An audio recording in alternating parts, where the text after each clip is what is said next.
आपण कोपरखैरणे पोलीस स्टेशनच्या हद्दीमध्ये combing operation केलं। त्याच्यामध्ये 18 अधिकारी आणि 95 कर्मचारी होते। त्याच्यामध्ये आरसीपी पोलीस स्टेशनचे कर्मचारी, zone 1 striking, able Vashi striking यांनी सहभाग घेतला। यामध्ये आपण वेगवेगळ्या कारवाई केलेल्या आहे। याच्यामध्ये मुख्यतः बोन कोडगाव, खैरणे आणि कोपरखैरणे या भागामध्ये आपण कारवाई केली आहे।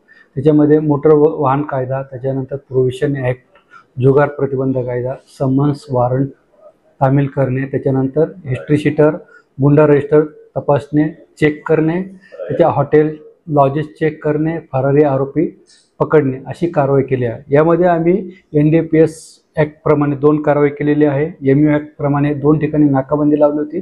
त्या ठिकाणी आम्ही 95 वाहनावर केसेस केलेले आहेत। आम्ही 38 हिस्ट्री शीटर चेक करून त्यापैकी आम्हाला 13 हिस्ट्री शीटर मिळालेले आहेत।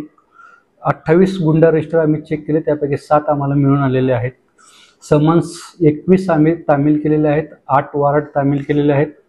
प्रोव्हिशन ॲक्ट प्रमाणे आम्ही 4 कारवाई केलेली आहे।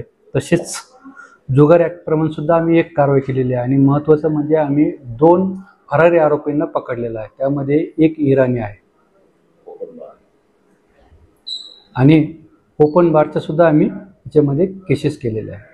असे काही संशयित वगैरे आढळतात आसपास, तर नागरिकांना काय आवाहन कराल? यामध्ये नागरिकांना आम्ही असंच आवाहन करू शकतो, जर आपल्याला याबद्दल काही बांगलादेशी किंवा नायजेरियन बद्दल किंवा इतर कुठल्याही बेकायदेशीर कृत्याबद्दल माहिती असेल तर आमच्याकडं तात्काळ संपर्क साधावा। आमच्याशी या ठिकाणी औदुंबर पाटील PI आहेत, त्यांनाही संपर्क साधावा। आम्ही तात्काळ त्याच्यावर कारवाई करू।